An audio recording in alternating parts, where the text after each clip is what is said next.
Amém. Vamos à palavra nessa noite, queridos. O título dessa pregação é O Chamado ao Amor.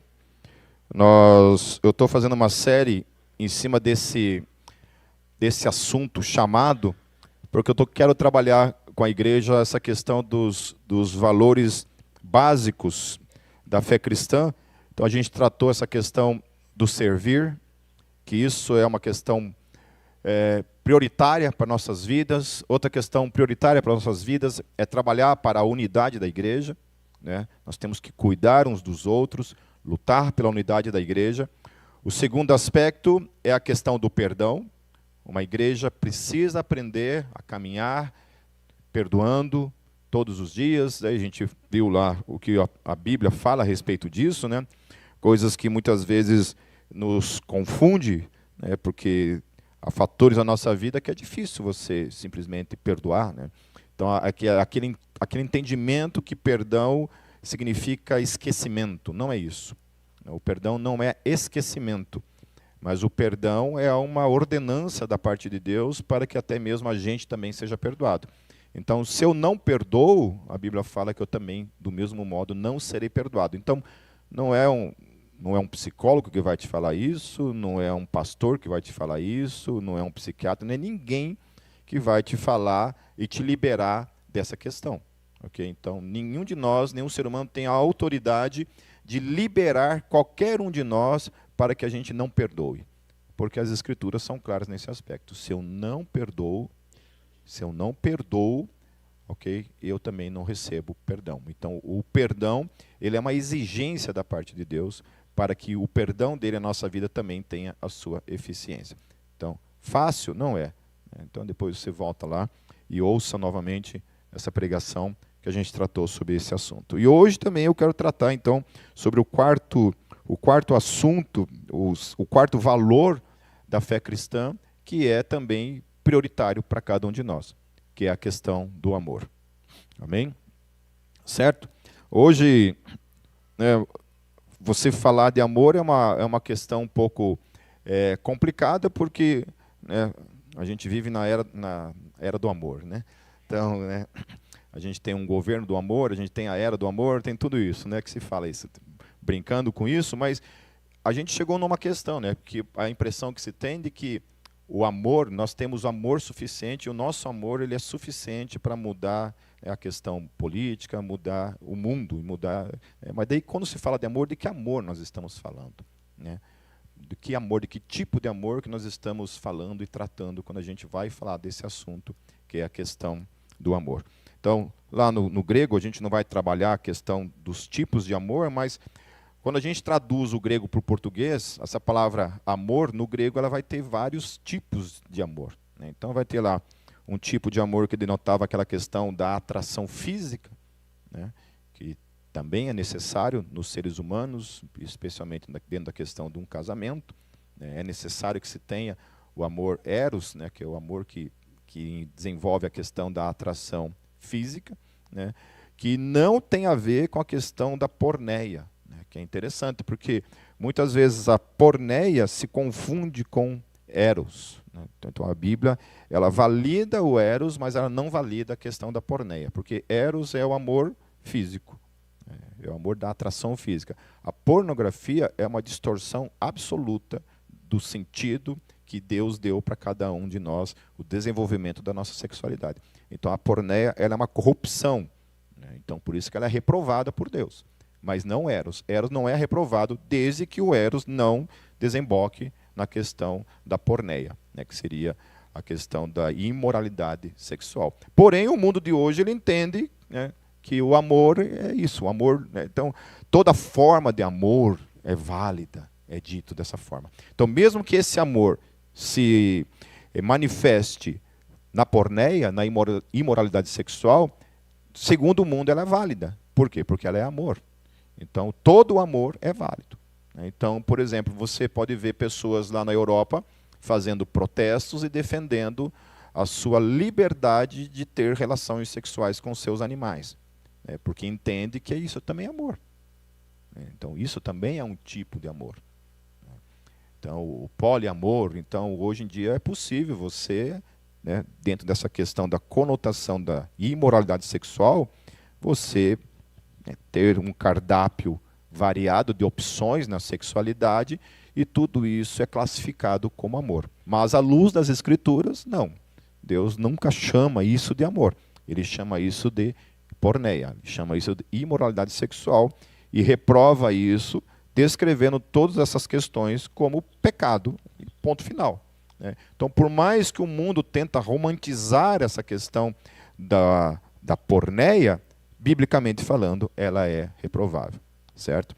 Então, quando a gente vai classificar o amor, a gente precisa entender muito bem que eros é aceitável dentro da delimitação que Deus colocou para o eros, mas jamais algo que desemboque na questão da porneia ou da imoralidade sexual. Depois nós temos filéu, que é o amor da amizade, que é aquilo que nós cristãos, né, podemos ter tanto aqui dentro quanto lá fora. Isso envolve os relacionamentos de amizade que você tem para com a pessoa, de afinidade. Você caminha com pessoas que você tem afinidade. Né? E muitas vezes dentro da igreja se é visto de uma maneira um pouco distorcida, né? De que necessariamente você tem que ser amigo, exatamente amigo, né, próximo de todos que estão aqui. E é impossível, não tem como. Não tem como eu ter o mesmo nível de relacionamento com todos vocês.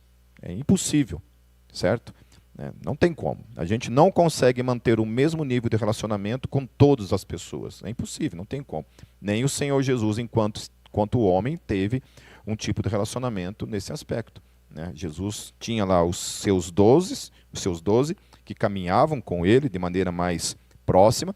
Tinham outros discípulos, né, inclusive mulheres que também caminhavam com ele, mas esses 12 faziam parte do seu círculo mais próximo. Além desses 12, tinham 3 que era o núcleo mais íntimo dos apóstolos, que era Pedro, Tiago e João. Né? Desses 3, aparentemente tinha um, segundo ele mesmo chama de si mesmo, né, o discípulo que era amado, né, aquele a quem Jesus amava. Que coisa linda isso, né? Que coisa linda isso. Né? E isso provavelmente gerava um tipo de ciúmes entre os discípulos. Né? Provavelmente gerava um tipo de ciúmes entre os discípulos por ele se classificar dessa maneira, né? Tipo assim, quem que esse cara está achando que ele é, né? Especialzinho. Então, por mais que muitas vezes a gente tenta olhar para essa questão das relações dessa maneira, né, um pouco dodóizinha, digamos assim, é isso, queridos. As nossas relações a gente acaba caminhando com quem a gente tem mais afinidade, ou até mesmo, digamos que nem sempre é questões de afinidade, é uma questão muitas vezes de você também se doar nesse aspecto. Né? Eu sempre tenho, para mim, assim, um exemplo claro, essa questão de amizade, de proximidade, que é o Luke. O Luke hoje é um missionário do Steiger, lá na Polônia, líder do Steiger na Europa, fazendo um trabalho poderoso de evangelismo, mas o Luke foi parte dessa igreja durante muitos anos. Então, ele veio para Curitiba para estudar e acabou se aproximando da gente, sendo membro da Gólgota. Então, mas o Luke me pegou num tempo na minha vida em que eu não sabia muito ser amigo de pessoas, né, das pessoas. Amigo de entrega mesmo. Né? Eu sempre fui um cara assim, muito vivendo mesmo a solitude. Né? Eu sempre gostei muito de solitude. Então, eu nem sou daqui, eu virei um curitibano, né, raiz. Né? Mas assim, eu era... Oi? Fui predestinado a ser curitibano. Então, eu tinha essa coisa em mim assim, que eu não era muito assim, sabe, de dar muita atenção para as pessoas, né? E isso foi uma coisa que o Luke, ele precisou brigar, lutar pela minha atenção. Né? Então, de verdade, queridos, tem certas coisas que eu falo isso, que hoje eu não sou mais assim, né, mas fui muito tempo assim. Então, o Luke, às vezes, ele ia lá em casa para conversar comigo. Cara, eu cansei de deixar o Luke falando com as paredes. E dormi. O Luke ia falando comigo, eu dormia e ele ficava conversando com as paredes diversas vezes. Diversas vezes, entendeu? Também não abro mais meu coração nunca mais para vocês, vão ficar me julgando aí. Então, diversas vezes eu tinha essa coisa, sabe? E ele foi me conquistando, aos poucos. Então, uma coisa que eu aprendi com o Luke foi exatamente isso. Né? Uma coisa que o Stu Weber fala num livro chamado Um Abraço Amigo, é exatamente isso. Que essa história de você esperar as pessoas vir até você, né, que muitas vezes acontece, que a gente não reclama das relações, mas a gente muitas vezes não vai atrás também das pessoas, né?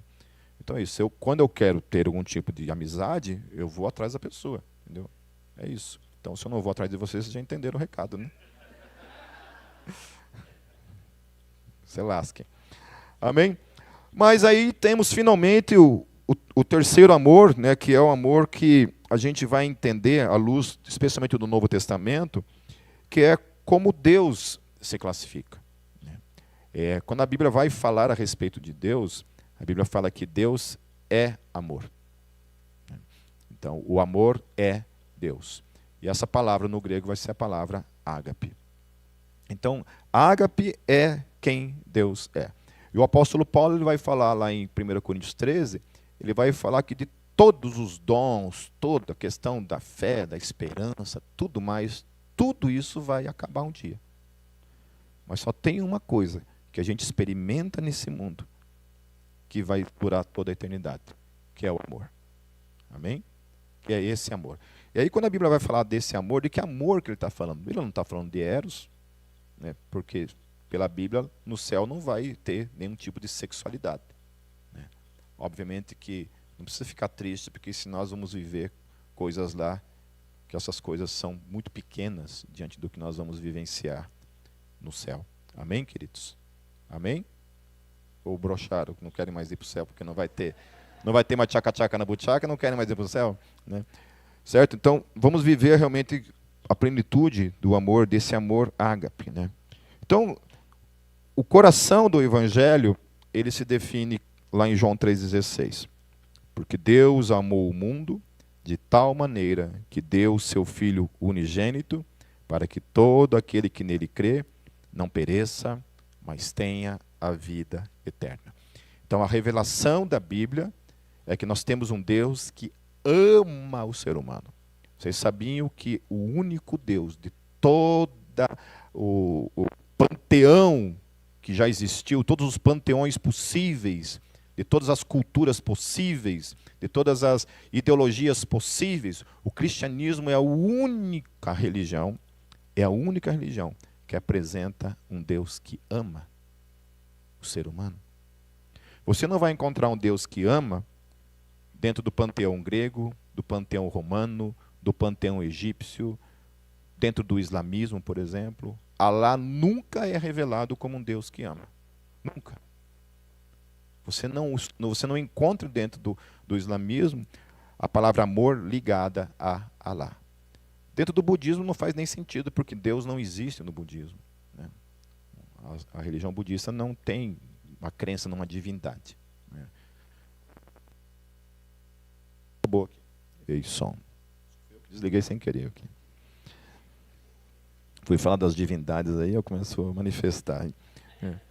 Então, o cristianismo é a única religião sobre a face da terra que apresenta um Deus de amor. Claro que além do judaísmo, né, porque nós viemos de lá, mas a Bíblia fala então que Deus ele amou o mundo, né? E qual foi a forma como que Deus amou a todos nós?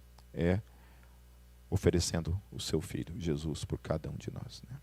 E isso também é algo diferenciado, porque em nenhuma outra religião do planeta, de todos os tempos, daquelas que existiram ou que possam aparecer, nunca foi apresentada uma religião que se compara ao cristianismo nesse aspecto, aonde o próprio Deus dá o seu Filho de modo deliberado por cada ser humano, porque amou a cada um de nós. Isso é uma loucura. Ao ponto em que Paulo fala que tanto os gregos, os judeus, todos olhavam para o Evangelho e falavam assim, isso é loucura o que esses caras estão apresentando. É maluquice, eles não conseguiam compreender, ter uma compreensão acerca do Evangelho por causa disso. Porém, para Jesus, a lei de Deus, ela se resumia em 2 mandamentos. Quais eram esses 2 mandamentos, queridos? Amarás o Senhor teu Deus sobre todas as coisas, certo? E o segundo mandamento é amarás o teu próximo, certo? Então, Mateus 22, lá no verso 37 diz, e disse-lhe Jesus, quando ele foi perguntado qual que é o maior dos mandamentos, ele vai falar: amarás o Senhor teu Deus de todo o teu coração e de toda a tua alma e de todo o teu pensamento. Este é o primeiro e grande mandamento. Certo? Jesus citou lá Deuteronômio capítulo 6, versículo 5. Ele citou isso como o primeiro mandamento. Falou: esse é o primeiro mandamento. Qual que é o primeiro mandamento? O maior de todos os mandamentos. O maior de todos os mandamentos é você tem que amar a Deus. E a palavra amar a Deus aqui também é ágape. Então, não somente Deus nos amou com amor ágape, mas nós também temos que amar a Deus com amor ágape. Então, assim como Deus não impôs nenhuma condição para nós, a não ser, obviamente, a fé, né, que sem fé não existe salvação, sem fé é impossível até mesmo você receber esse amor de modo prático na vida, né, de modo manifesto, porque se eu não creio em Jesus, não há possibilidade do amor de Deus se tornar algo mais experimental na nossa vida. A partir do momento que você crê e passa a caminhar com Jesus, a coisa começa a se tornar um pouco mais prático. Eu não estou dizendo que Deus não te amou antes, e pelo fato de você ser um eleito do Senhor, Deus não cuidou de você todos os teus passos da tua vida. Amém? A gente pensa que Deus cuida da nossa história, que Jesus só entra na nossa história, que Deus só tem o controle da nossa história a partir do momento em que a gente crê em Jesus. E antes disso, Jesus não está no controle da nossa vida. Você acha isso, querido? Você acha que quando Deus te livrou lá das overdoses da vida, de ter levado um tiro, de ter morrido de alguma doença, de qualquer outra coisa antes de conhecer a Jesus, você acha que isso foi possível sem que o plano dele, o cuidado dele já estivesse presente na sua vida? Eu creio em absoluto que Deus foi soberano na minha história, na minha vida, até mesmo permitindo que eu, na minha adolescência, se desviasse, saísse da comunhão da igreja, tivesse as minhas experiências no underground, no movimento punk, com os headbangers, e me tornasse um roqueiro, tudo mais, para que um dia ele me usasse justamente nessa área. Amém? Certo? E você também, querido. Jesus, em nenhum momento da sua vida, ele não esteve cuidando de você. Todo o tempo ele esteve cuidando de você. Isso que é lindo. É lindo isso. Eu não posso acreditar que eu fui o possibilitador até os meus 18 anos e aquele que cuidou de mim mesmo até os 18 anos. Eu não posso crer nisso. Que tudo que eu poderia ter experimentado, inclusive de drogas. Quantas e quantas vezes eu estive em quartos com amigos, e os amigos cheirando cocaína, cheirando lança-perfume, fumando maconha, e quando me ofereciam, eu falava: não, eu não quero. Eu tinha consciência que esse era um caminho que, se eu tivesse entrado, eu não estaria vivo. Por causa que eu sempre fui uma pessoa assim, muito extrema nas coisas, então provavelmente eu não teria morrido. Então é isso. Agora, há pessoas que acreditam nisso, né? Acreditam que realmente tem o poder de cuidar de si mesmo, de alguma forma. Não é Deus quem está por trás de tudo isso. Amém? Então é isso. Então Jesus ele vai colocar que amar a Deus é o primeiro dos mandamentos. Depois, no versículo 39, ele fala assim: e o segundo mandamento, no caso, semelhante a este é: amarás o teu próximo como a ti mesmo. E aqui Jesus vai citar Levíticos capítulo 19, versos 18b, a parte B desse versículo. Então Jesus ele está unindo esses dois mandamentos e colocando: olha, esses são os dois maiores mandamentos. O primeiro mandamento é que você tem que amar a Deus. E o segundo mandamento, os mais importantes, é que você tem que amar o seu irmão, o teu próximo. Aí ele fala no verso 40, desses dois mandamentos dependem toda a lei e os profetas. Ou seja, se eu não cometo todos os outros supostos mandamentos, pecados, se eu não amo a Deus, eu não amo o meu próximo, isso é irrelevante. Isso é irrelevante. Isso não tem significado algum. Se eu simplesmente sou uma pessoa comportamental e não sou uma pessoa que ama o ser humano, e somente vivo com regras, e simplesmente essas regras regem a minha vida, e eu não amo as pessoas, tem alguma coisa aí de errado. Então, para Deus, isso não tem sentido e significado algum. Então, lá, todas as demais ordenanças só serão possíveis de serem obedecidas se o homem amar a Deus acima de todas as demais coisas e ao seu próximo como a si mesmo. Então, isso na visão bíblica, todo o meu comportamento nesse mundo, ele surge dessa máxima de que eu amo a Deus. E porque eu amo a Deus, isso gera em mim um comportamento de amar o próximo. E se eu amo o próximo, todos os mandamentos que estão ali vão fazer sentido. Então, se eu amo você, eu não vou desejar aquilo que é teu. Se eu amo a minha esposa, eu vou ter um comportamento para com a minha esposa. Se eu amo você, eu não vou querer roubar aquilo que é teu. Se eu amo você, eu não vou fazer um falso testemunho a seu respeito. Falar mentiras a teu respeito. Eu acho que é muito perigoso quando nós cristãos nos envolvemos com política. Porque a gente corre um sério risco, queridos, de divulgar, de falar qualquer coisa acerca de qualquer pessoa que seja, que muitas vezes pode não ser verdade. Então a gente tem que tomar muito cuidado com aquilo que a gente divulga acerca de quem quer que seja. Tem muito político que eu não gosto, né? Vocês podem perceber que eu nem falo mais de política na minha internet, porque a última vez que eu postei lá, quebrei o pau com um rapaz lá, falei, não, cansei disso. Cansei de perder amigos por causa de política, cansei de política, né? Vou ter continuo tendo os meus posicionamentos, tal, mas eu sei lá. Acho que esses políticos não ajudam também, né? A gente fica lá muitas vezes, né, defendendo algumas bandeiras aí, daí o cara vai lá e fala uma besteira lá e daí você tem que ficar defendendo a pessoa, né?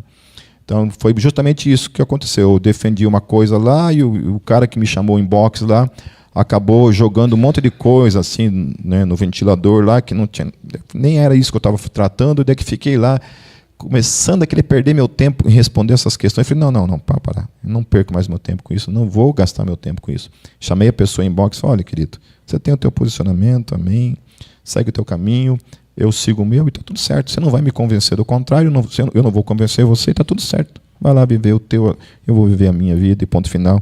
E desde então tenho me calado e me colocado no meu lugar de chamado para fazer uma coisa, pregar o Evangelho, e é isso aí.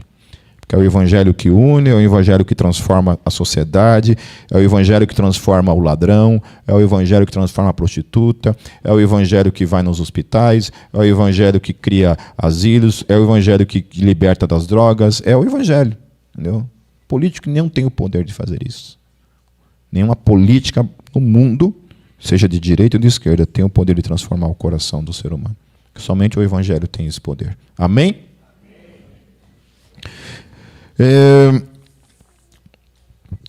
Então, na visão bíblica, a relação com o seu Criador determinará todas as relações a seguir. Então, essa era a visão, né, que todas as relações começavam a partir de Deus, da minha relação com Deus.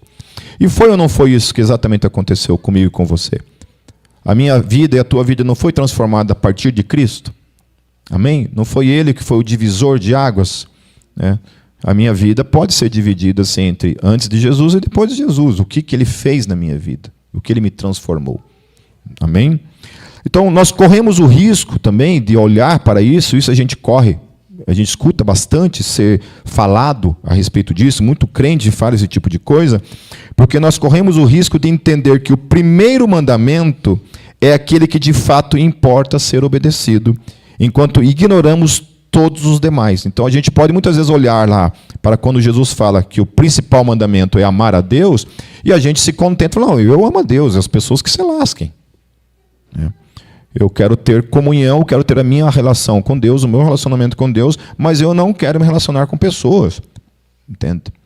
Muitas vezes a gente escuta esse tipo de evangelho aí, delimitado nesse aspecto, né? Como se o evangelho ele se resumisse em amar a Deus e ponto final. E de fato, nós devemos amar a Deus. Mas o evangelho para aí? Não. A lei para aí? Não. O que Jesus disse para aí? Não para aí. O que Jesus disse é que o segundo, eu acho muito interessante, porque quando Jesus vai falar desse segundo mandamento, ele fala assim, e o segundo, semelhante a este. Ou seja, é semelhante, não é diferente. Não está colocado numa categoria diferente, Está colocado na mesma categoria. Assim como eu amo a Deus, eu também tenho que amar ao próximo. Aí você pode falar assim, mas Pipo, eu tenho que amar mais a Deus do que ao próximo? Sim, e ao mesmo tempo, não. Por que ao mesmo tempo não? Porque o meu amor ao próximo, ele vai determinar, ele vai espelhar, ele vai refletir justamente o meu amor a Deus. Então, o fato de eu amar o meu próximo vai definir o quanto de fato eu amo a Deus. E isso não sou eu quem diz. Isso a gente pode ler lá em João, no capítulo 4. Desculpa, 1 João, lá no capítulo 4.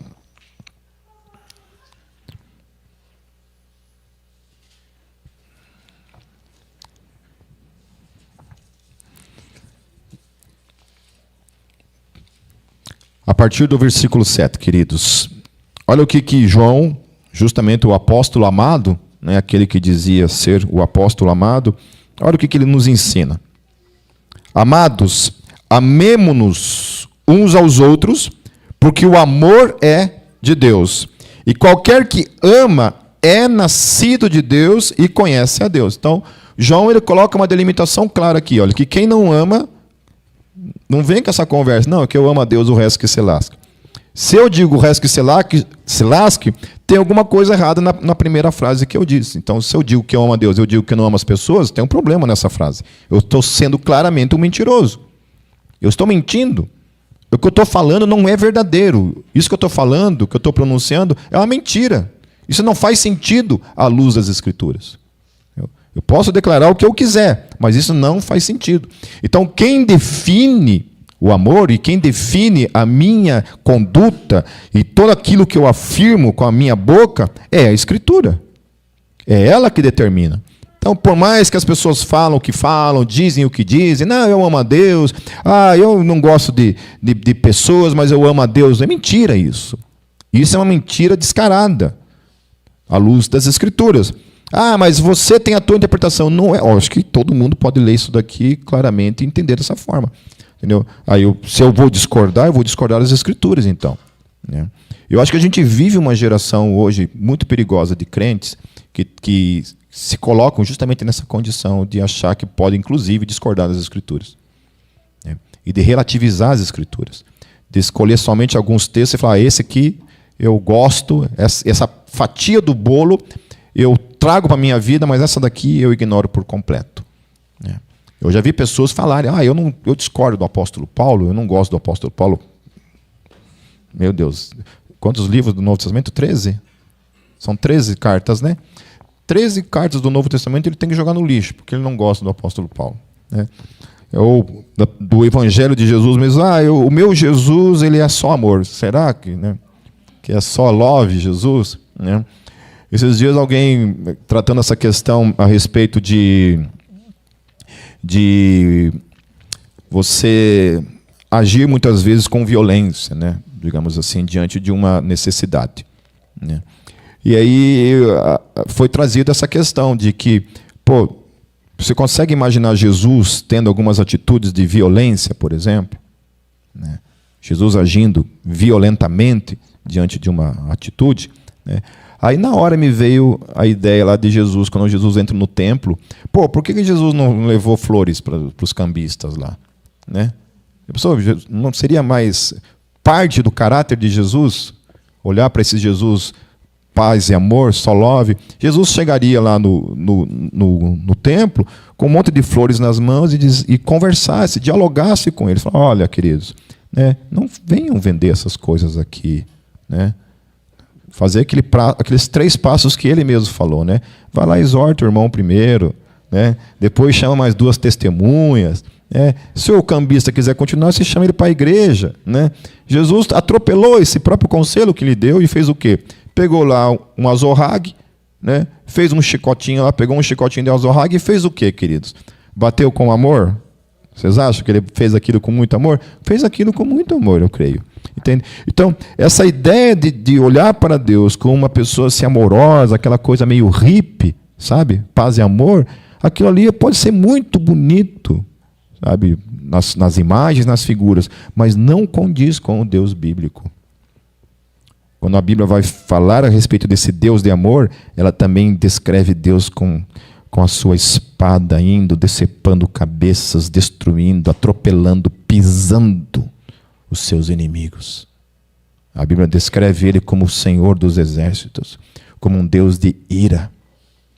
Um Deus que olha para o pecado humano e ele desce fogo, consome famílias inteiras, abre a terra, enterra essas pessoas ali, ó. A terra engole essas pessoas. Esse é o Deus de amor. E a gente viu várias vezes aqui que a Bíblia não descreve um Deus do Antigo Testamento de uma forma rude, e olha para o Novo Testamento como um Jesus somente de amor. Porque a revelação do inferno, ela acontece no ministério de Jesus. Ela não acontece no Antigo Testamento. Que a visão que um judeu tinha a respeito do Sheol era mais a ver com sepultura, com um cemitério, do que alguma coisa num mundo espiritual, numa dimensão a qual a gente tem claramente revelada no Novo Testamento. Então é Jesus que vem falar de inferno. É Jesus que vem falar de condenação eterna, né? Que é um dos grandes problemas, talvez, para muita gente, né, aceitar essa ideia de um sofrimento eterno, né?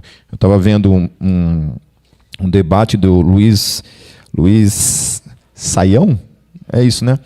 Luiz Saião, debate não, uma conversa, na verdade, com uma judia muito conhecida aí no YouTube, que eu não sei o nome dela, Aline, né? E eles falando sobre essa questão do mundo depois da morte, do mundo por vir, né?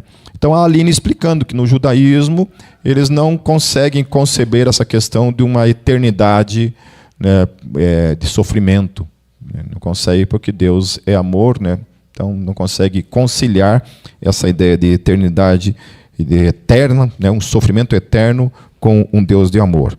E tem muitos universalistas também, né, que têm essa ideia de que não conseguem entender isso, né, e conceber isso. Então, volto a falar, eu acho que muitas coisas no Evangelho a gente não entende mesmo, a gente não compreende. E talvez nós gostaríamos que fosse de maneiras diferentes, né? Talvez eu gostaria que fosse diferente. Se eu tivesse o poder de mudar a Bíblia e falar, ó Deus, deixa eu te dar uns conselhos aqui. Acho que você podia maneirar aqui, né? E agir assim, agir assim. E o apóstolo Paulo vem e fala assim, quem que deu conselhos ao Senhor? Quem pode dar conselhos a Ele? Então, por princípio, nós cristãos, nós confiamos que Deus é todo bondoso, todo amor, mas também é um Deus de justiça. Amém? Certo? Então, não depende do que eu creio, depende daquilo que a Bíblia revela. Tem um livro do Francis Chan que ele fala sobre o inferno, acho que é Apagando o Inferno, acho que é o nome desse livro, onde ele vai refutar toda essa ideia do universalismo, e ele mesmo fala assim, queridos, eu gostaria que isso não estivesse na Bíblia. Eu gostaria que o conceito de eternidade na Bíblia fosse, sei lá, Deus colocasse lá, por exemplo, olha, fulano, você, né, no dia do teu julgamento lá, para o não cristão, obviamente, né, porque o cristão, obviamente, não entra em nenhum tipo de julgamento, porque ele creu em Jesus. Né? A partir do momento em que ele crê em Jesus, toda a sua condenação que o conduziria ao inferno foi paga por Jesus naquela cruz. Amém? Certo? Nenhum pecado que você cometeu, que irá cometer, Jesus já não pagou por ele naquela cruz. Amém? Então a ideia é de que, então, sei lá, digamos que eu morra sem Jesus, né, que eu tenha sido o Hitler na vida lá, né, me suicidado, matado todos os meus filhos ali, né, aquele bando de nazista maluco lá, que se mataram tudo lá. Aquele filme As Últimas Horas de Hitler, é um filme forte, né? Caramba, esses caras são loucos mesmo, né? E aí, daí Deus chegasse, Hitler, olha, você, como você fez tudo isso daí, né? Você vai ter que passar lá 500 anos queimando no fogo do inferno, né? Que a gente não consegue nem imaginar e nem conceber como é que é o inferno, entende? A gente tem essa ideia do fogo, né? A Bíblia fala que o bicho nunca morre, o verme nunca morre, o fogo, aquela coisa eterna, que é a ideia do Geena, né? Essa coisa eterna, de queimando no fogo, a gente não sabe, não temos ideia. Não temos ideia. Mas é o que a Bíblia revela. Não gosto? Também não gosto. De verdade. Porque Sempre tem o risco da gente ir para lá, né? Vai que eu seja aquele que Jesus no último dia vai dizer assim: eu não te conheço. Mas, Senhor Jesus, eu expulsei demônios, eu curei pessoas, eu profetizei. E Jesus vai dizer para mim: senhora, está amarrado. Né? Não te conheço. Apartai-vos de mim, vós que praticais a iniquidade. Então, continuando, queridos. Então, aquele que não ama não conhece a Deus, porque Deus é amor. Nisso se manifestou o amor de Deus para conosco, que Deus enviou o seu Filho unigênito ao mundo, para que por ele vivamos. Nisto está o amor, não em que nós tenhamos amado a Deus, mas em que ele nos amou a nós e enviou o seu Filho para propiciação pelos nossos pecados. Eu acho tão lindo isso. Acho tão lindo isso. Eu faço parte de um grupo de white metals do Brasil, né? E aí eu não entro mais nesse tipo de discussão, mas daí um cara lá começou a dar umas cutucadas lá em relação a essa questão de calvinismo, né? O cara começou a falar mal de calvinismo lá, tal, né? Daí eu meio que brinquei assim, né? Estão falando mal do calvinismo aí, tal, né? Meio que cutuquei assim, mas daí eu fui ver os argumentos dessas pessoas assim, utilizando o Antigo Testamento, aquele famoso texto, né? Escolhei hoje entre a vida e a morte, né? Onde Deus propõe a aliança por meio da lei para o povo de Israel, né? E essas pessoas assim olham para isso daí como uma espécie de negociação da parte de Deus, onde Deus, de modo ingênuo, propõe algo para o ser humano como uma proposta possível de que o homem, uma vez que ele obedeça à lei, seja possível que ele seja salvo. Então, quando a gente olha para o Antigo Testamento e ignora a revelação do Novo Testamento, talvez a gente se incline para isso e entenda dessa maneira. Fala, olha, realmente, né? Mas quando você olha à luz do Novo Testamento, aquilo que Deus estava fazendo ali, aquilo ali só é explicado e a gente só compreende aquilo ali quando a gente vai ler o Novo Testamento. Porque aí a gente começa a entender, à luz do que acontece, quando Deus faz a sua aliança com o povo de Israel, Deus coloca a lei ali e fala, olha, escolhi agora entre a vida e a morte. Escolhi. Aí, ó, a escolha de vocês está aqui. Ó. Então, o que vocês têm que fazer está aqui, ó, a lei. A lei está aqui diante de vocês. Se vocês obedecerem à lei, eu vou fazer isso na vida de vocês, eu vou abençoar, vocês serão frutíferos em todas as áreas da vida de vocês, vocês vão ser prósperos. Amém? Amém. Isso aí. Vocês têm uma aliança comigo. O que é que acontece? O que o povo faz? Faz aquilo que lhe é propício, como cada um de nós. Começa a quebrar todos os mandamentos de Deus. E eles começam quebrando o primeiro, que era o principal, é aqueles que eles mais pisam na bola. Daí vai só piorando a história de Israel. A partir daquela primeira geração que sai do Egito, a coisa só vai ficando pior, cada vez pior. Quando chega lá na divisão do reino, então, e aí aparece o reino do norte, que é o reino de Israel, e o reino do sul, o reino de Judá, o reino de Israel, todos, se eu não me engano, foram 20 e poucos reis. Exatamente todos, cada um daqueles reis pecam contra Deus no aspecto do primeiro mandamento. E aí, por isso, chega um ponto em que a taça da iniquidade de Israel chega a um ponto em que Deus não suporta mais ele, e aí vem a Babilônia e todos eles são levados para a Babilônia como escravos. E aí os profetas ali, profeta Jeremias, ele passa a vida inteira dele ali, ó, se colocando, intercedendo, falando assim, gente, se arrependam. Se vocês não se arrependerem, Deus, aquele mesmo Deus que destruiu todos aqueles exércitos, que amou vocês lá, ele vai vir a passar por cima de vocês como um caminhão. Ele vai trazer juízo, vocês precisam se arrepender. E o que acontece com aquele povo? Eles não conseguem. Eles não conseguem se arrepender dos seus pecados, dos seus problemas, eles continuam, eles insistem constantemente pecando contra Deus. E há profecias ali pesadas. Eles falam, vocês vão comer a carne dos seus próprios filhos, por causa do cerco que vai acontecer com vocês. Vocês vão passar fome, ao ponto de que vocês vão comer cadáveres. Não. E Deus falando para eles. E eles não conseguem obedecer a Deus.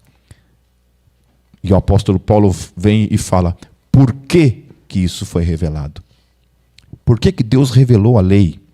O apóstolo Paulo fala, sem nenhum problema em falar isso, para que todos fossem condenáveis diante de mim, para que eu agisse com graça para com todos. Para que ninguém jamais compareça diante de Deus. Está dormindo aí, Tiaguinho? Não? Para que todos sejam condenáveis diante de mim, para agir com graça para com todos. Aleluia. Aleluia. Então, se Deus chegar para cada um de nós, escolha a vida ou a morte, todos nós vamos escolher a morte. Não, eu vou escolher Jesus. Olha, se você escolher Jesus, não foi por si mesmo. Foi porque Ele te amou primeiro. Aleluia. A Bíblia é clara, nós só o amamos porque Ele nos amou primeiro. É ponto. O ser humano não pode amar a Deus por si mesmo. Nós não temos essa capacidade. Nós somos um bando de miseráveis pecadores que odiamos a Deus. Quando alguém vinha apresentar o Evangelho, eu já tinha sido criado no Evangelho, mas vinha apresentar o Evangelho para mim, eu tinha raiva. Eu odiava. Eu odiava o Evangelho. Até o dia em que Jesus se revelou para mim. A partir desse momento eu passei a amar a Deus, mas porque eu entendi que Ele me amava. E a partir disso minha vida foi movida, e a vida de todos nós. Todos vocês foram movidos a partir desse momento. Então, amados, se Deus assim nos amou, também nós devemos amar uns aos outros. Olha o peso que o Espírito Santo está trazendo sobre esse ensino.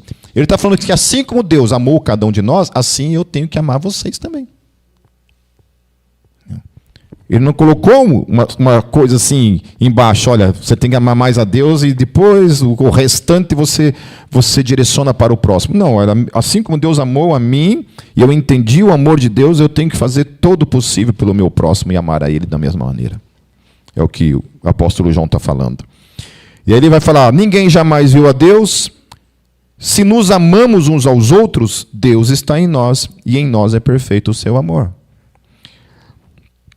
Nisto conhecemos que estamos nele e ele em nós, pois que nos deu do seu Espírito, e vimos e testificamos que o Pai enviou seu Filho para Salvador do mundo.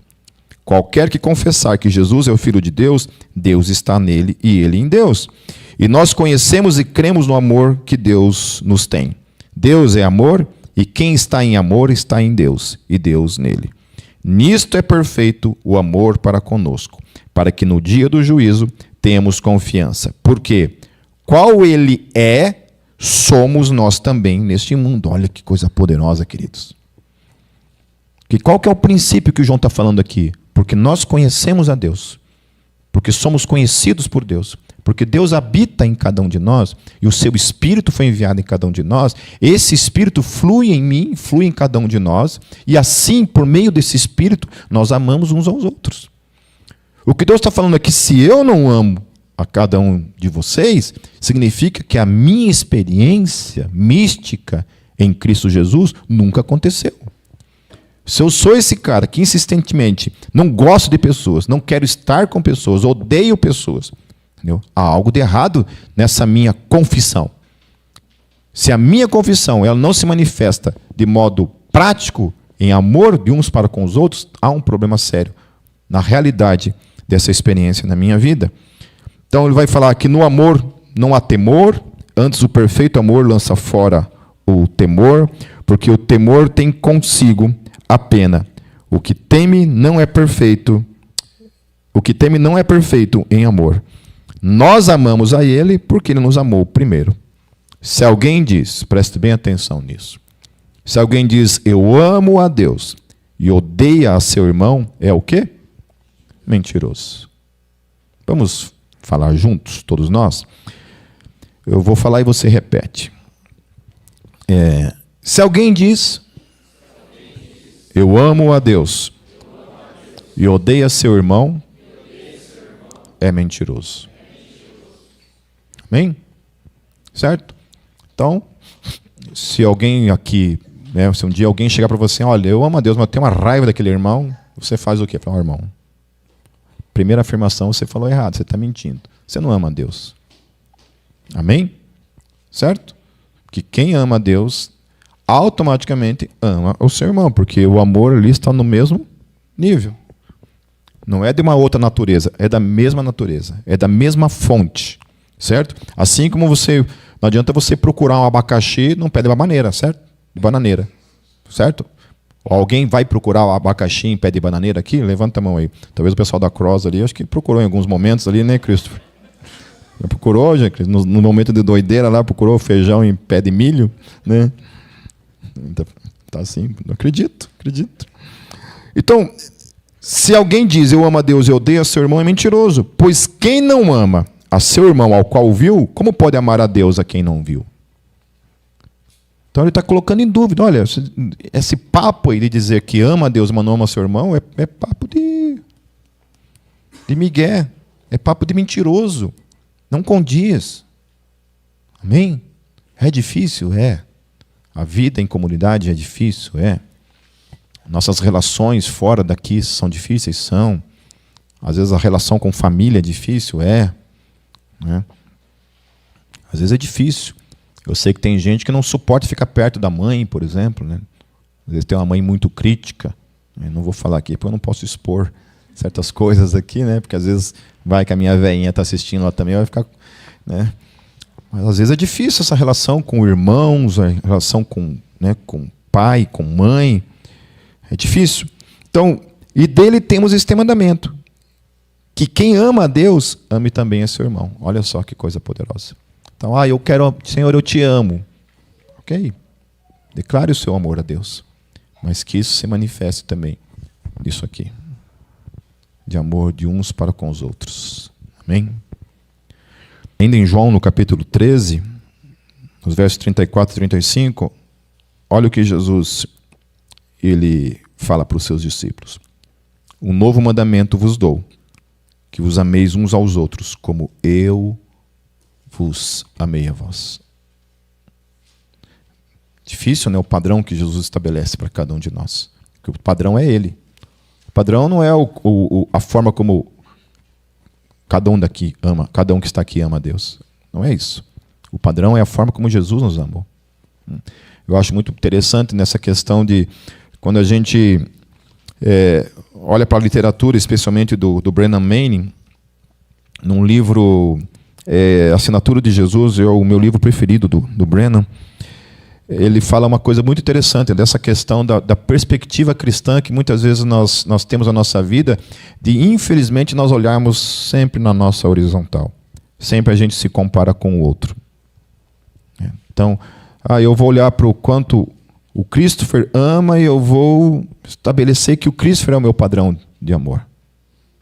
Então eu vou amar segundo esse padrão. Então, se o Christopher é um cara que ama numa medida, de repente o Christopher não ama na medida em que Jesus ama, ele é meu padrão. E muitas vezes a gente faz esse tipo de comparação. De vocês muitas vezes olharem para a minha vida e terem esse tipo de comparação. Enquanto que a Bíblia fala que não. Nenhum de nós aqui é o padrão do amor. Se nós começarmos a olhar para a vida de cada um aqui, provavelmente haverá deficiências. É um amor cheio de deficiências, cheio de muletas, cheio de dificuldades, cada um de nós aqui temos. Mas o que Brennan Manning fala é que não, pelo contrário. Nós temos que estabelecer que Jesus é o padrão para tudo na nossa vida. Então, Ele é o padrão. Então, quando a gente olha aqui na nossa horizontal, a gente pode simplesmente cair no erro de se acostumar com isso e achar que esse é o padrão. Então, se vocês me veem brigando na rua, vocês vão achar que se o pastor briga, eu também posso brigar. Se aquele cara ali trata mal a esposa, então também posso tratar. Se aquele cara ali mente, eu também posso mentir. Se aquele cara ali fala palavrão o tempo todo, eu também posso falar. Então a gente coloca o padrão nesse sentido. Então o que o Brennan fala é que não, que quando a gente estabelece que Jesus é o nosso padrão, aí o bicho pega. E traz para mim e para você um certo inconformismo com a nossa conduta no dia a dia. E aí eu passo a olhar para Jesus como padrão da minha vida. E o meu alvo é ser como Ele. É alcançar a medida do varão perfeito, que é aquilo que Paulo fala em Tessalonicenses. Ao ponto em que a gente chega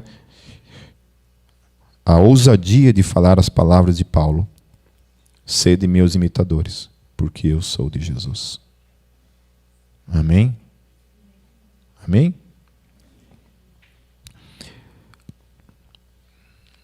Então, queridos, encerrando, Jesus fala aqui em Mateus 24:12, ele fala assim: e por se multiplicar a iniquidade, o amor de muitos esfriará. E aí eu fico pensando nisso, né? Eu já estou na fé já há 34 anos, entendeu? E como é que é essa questão do amor na minha vida? Entende? O amor na minha vida foi algo que simplesmente chegou naquele momento da conversão e aquela entrega absoluta a Jesus, e aquilo foi se transformando em algo maior, em algo imitável, em algo que eu quero me aproximar cada vez mais, ou isso foi esfriando e eu estabeleci o amor na horizontal e cada vez menos eu vou diminuindo o padrão ao ponto em que eu aceito para a minha vida, então, viver uma mediocridade na vida cristã, não amando as pessoas. Eu acho uma coisa assim tão poderosa que Jesus, quando está falando a uma das igrejas no Apocalipse, ele vai falando assim: conheço as tuas obras. Então é possível a gente estar fazendo coisas para Jesus. Mas Jesus se volta e fala assim: tenho, porém, contra ti que você deixou o primeiro amor. Então todas as nossas ações e coisas no reino, às vezes podem sobrepor e podem muitas vezes ofuscar o amor entre nós. Ao ponto em que muitas vezes as coisas são mais importantes que pessoas, as cadeiras são mais importantes que as pessoas, meu ministério, qualquer coisa é mais importante do que amar o irmão. Eu estava conversando com uma pessoa essa semana falando sobre essa questão de temperamentos, né? Que muitas vezes alguns temperamentos na igreja têm muito mais um foco objetivo, enquanto que se ignora o subjetivo. Então, o líder, especialmente, ele tem que tomar muito cuidado com isso na nossa vida.